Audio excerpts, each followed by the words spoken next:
Hello friends, this is the last part of the second chapter of class 8 history from trade to territory. So in this part I am going to explain the expansion of the company rule in India. So company established its political power after winning the famous Battle of Plassey in 1757. So within 100 years, that is from 1757 to 1857, the English East India Company expanded its political territory in all over India. So what are the different policies the company adopted at the time? So that we have to discuss. And then what is the expansionist policy that is followed by the Governor Generals till 1857? So that I have to explain in this particular video. So the political situation of India, so at the time, that was deteriorating, and the power it is shifted from the hand of the Indian kingdoms, the kings, Nawabs, to the hand of the English East India Company. The English East India Company that come to India for the economic purposes, so now it is converted to economic and the political purposes. The economic objective of the English East India Company converted to the political objective. And you know that earlier British or the English East India Company brought with them the bullions like the precious metals like silver and gold, and which is used as a medium of exchange for purchasing of the Indian goods from India. But now, after acquiring the political power, so now Britishers they started to use the revenue, the gift or the tribute that is collected from the Indian rulers, and that is used as a medium of exchange in India for the purchasing of this type of goods from Indian market. So in this topic, now how the company expanded the territory in India. The first one we have to discuss about the Anglo-Mysore War, so which was fought in between 1782 to 1799. So Tipu Sultan and his father Hyder Ali, so who carved out a new kingdom in Mysore. So after ascending the throne, Hyder Ali now declared his state that to stop the export of the sandalwood and paper and cardamom through the ports those are situated in Mysore. But Britishers they want to take these type of things from India and to export it to the European market or to their own country. So when these type of activities those are restricted by Hyder Ali and later Tipu Sultan, so now the conflict that was arise between the English East India Company and the Sultan of Mysore. First of all, Hyder Ali, who fought two battles against the English East India Company. So overall we can find that 4 wars those are fought between the ruler of Mysore and the English East India Company in between 1782 till 1799. So earlier in the first Anglo-Mysore War, Britishers were unable to conquer Hyder Ali, and in the second Anglo-Mysore War, so the English East India Company able to subjugate Hyder Ali, but later on when he was died in 1783, and the power that was captured and the throne it was ascended by Tipu Sultan.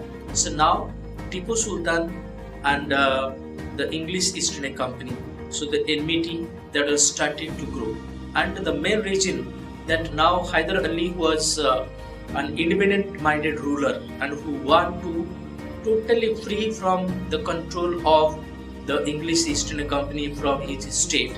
So he restricted that English East India Company will not have to allow in his territory to use its ports for the export of the sandalwood, paper and cardamom.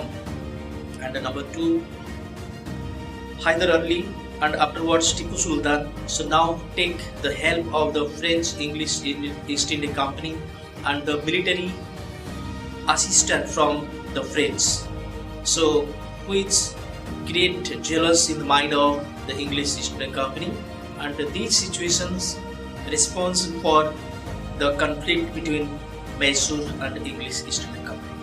So the two battles those were fought in the last battle of the between these two, which was fought in 1799.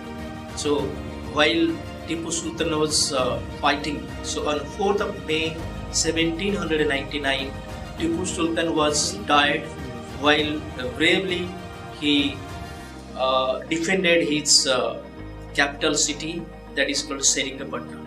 So the historians they called that Tipu Sultan was the first freedom fighter of India because who bravely fought against the Britishers. So in this way, after the 4th Anglo-Mysore War and after the death of Tipu Sultan, Mysore that was shifted in the company's territory. So this is not the end. So now Britishers they also started to use some other methods to acquire the Indian territories. So sometimes they are using the direct political attack, or the directly they involved in the military activities. Other than that, they are also using the diplomacy. They are using the other activities to influence the Britishers, to influence the British rulers in India. So the British rulers, so they mostly influence the Indian rulers how they should acquire one after another territory in the British Indian territories. So one of them that we can say the residents, that who are the residents under the British rulers at the time. So they are appointing these residents in the Indian states. Residents means so they are the political and the commercial agents of the Britishers. So they kept these representatives of the British government in the Indian rulers' court, and they are working as the mediators. And these residents, so they are try to interfere in the internal political matter of the Indian rulers, and slowly that state acquired by the Britishers. So this is their technique and these are their policies, the diplomatic policies, the annexationist policies that we can say. So they not only use the direct military attack on Indian states, but also so these are the other methods, diplomacy. So they are using at the time how to conquer the Indian territories one after another in the British territory. So now the residents, those who are appointed and for which so they are paid by the Indian rulers, and one such policy that was adopted by Lord Wellesley in 1835, and that is called the Subsidiary Alliance. So according to this Subsidiary Alliance, Indian rulers were not allowed to have their independent armed forces. So they are able to protected by the company, but have to pay for the subsidiary forces that the company was supposed to maintain for the purpose of this protection. If Indian rulers failed to make the payment, so then the part of the territory was taken by the East India Company as a penalty.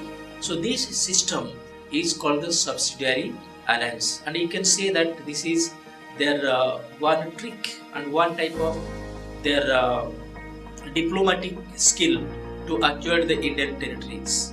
So the Subsidiary Alliance that was introduced, and so many states those are acquired by the English East India Company from different part of India. And then we have to see that how the mighty Maratha empire that was comes to an end.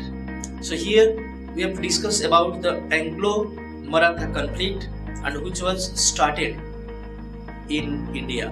And you you know that in 1761, the third Battle of Panipat that was fought between the Marathas and Ahmad Shah Abdali, the Afghan invader, and in which the Marathas they are defeated. And Marathas, they have a dream that after the end of the Mughals in India, so Marathas, they want to establish their rule all over India. But the third battle of Panipat, which was fought in 1761, that shattered the dream of the Marathas. And the Maratha power became weak, and they formed the Maratha Confederacy. So after that, after the third battle of Panipat, the Marathas were divided into 5 different chiefs, those who started to rule over India from the different centers. So like Peshwa, who is the chief of this Maratha Confederacy and who started to rule from Pune.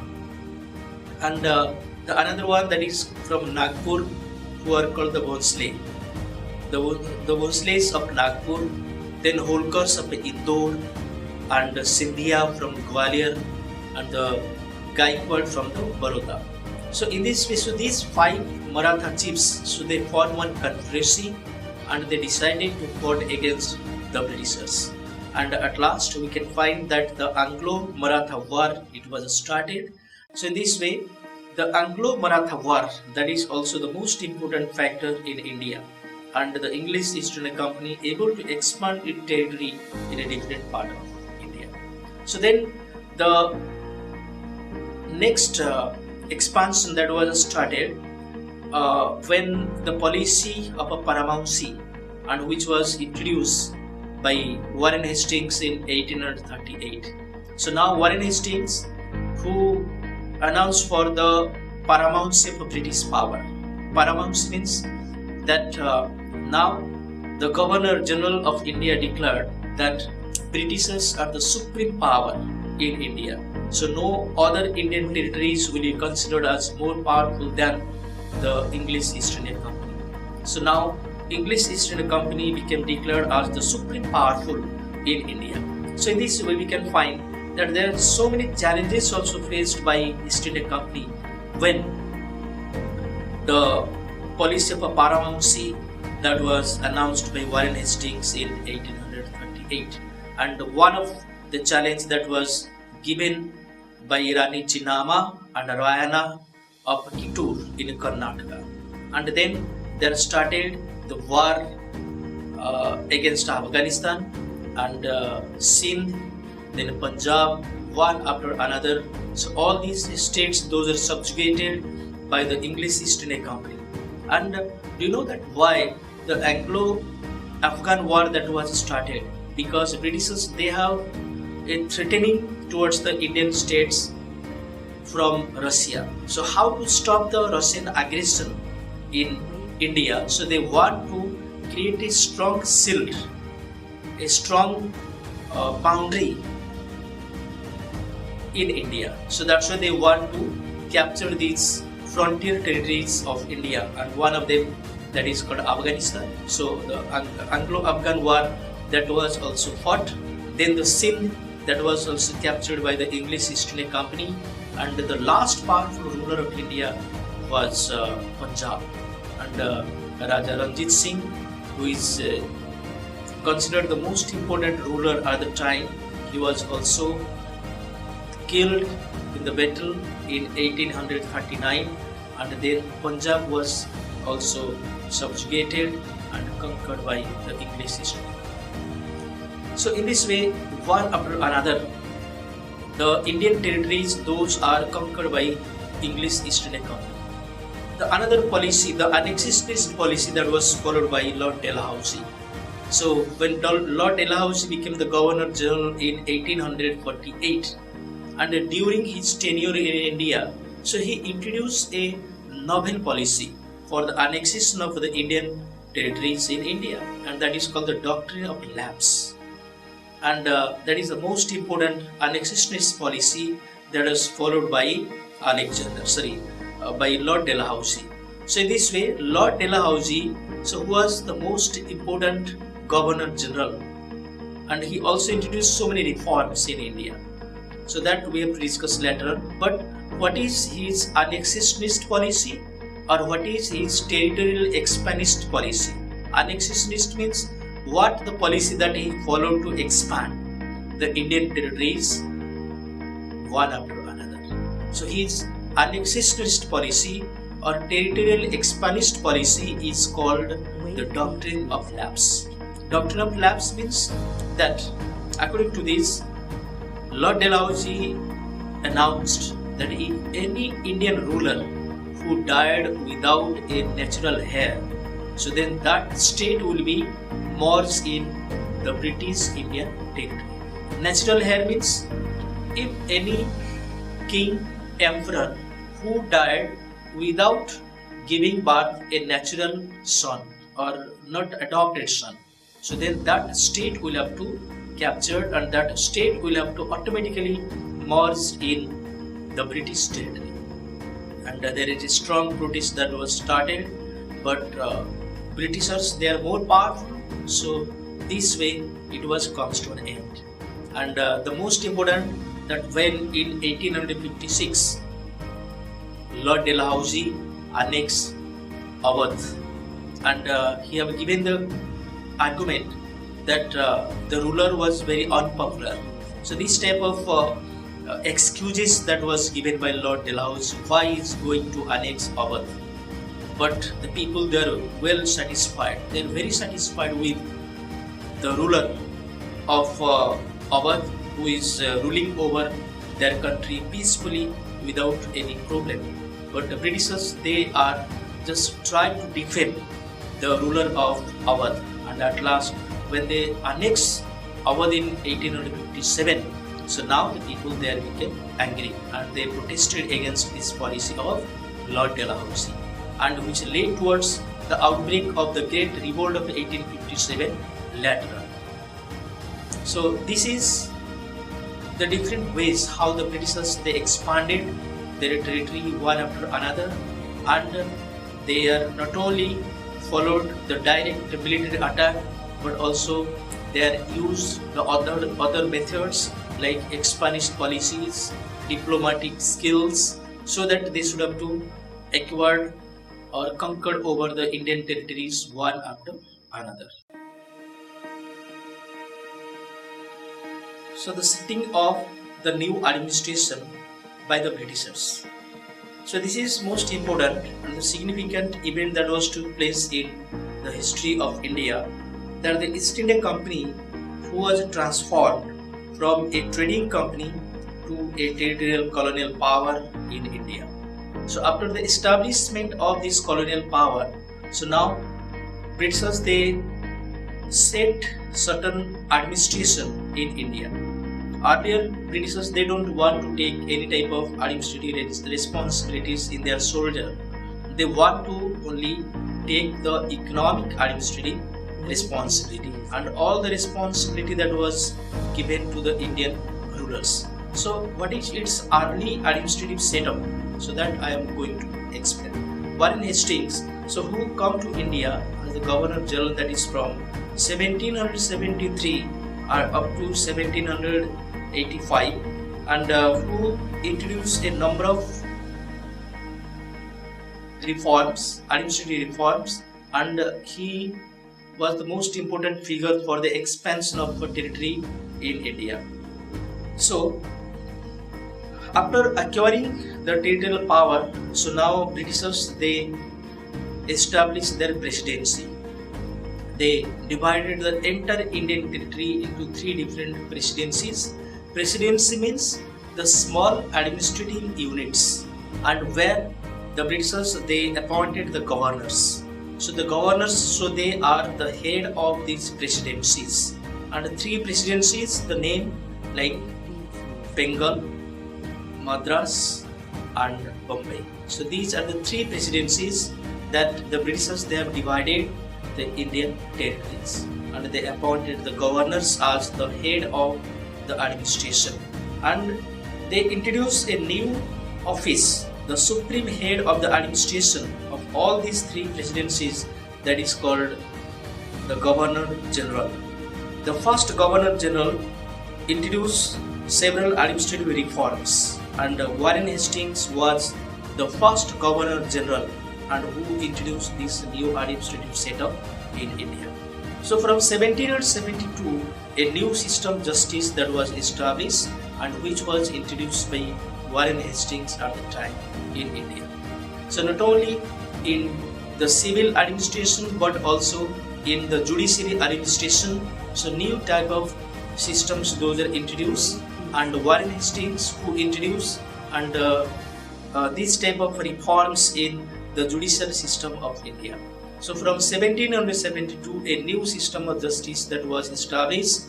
Kaji is a word that is used for the court judge, the court judge in this particular system. In 1775, 11 Pandits were asked to compile the digest of Hindu laws. So in this way, the Indian Penal Code that was also started to make during this period. And the Muftis, Qazis, so they are appointed, and also Pandits, the Hindu Pandits, they are also appointed to compile the Hindu laws and the Muslim laws respectively. So in a judiciary system in Calcutta, the Southern Nizamat Adalat that was also established. So for the civil cases, for the criminal cases, the lower courts, those are also established by this regulating act of 1773, which was introduced by Warren Hastings in the new administrative system.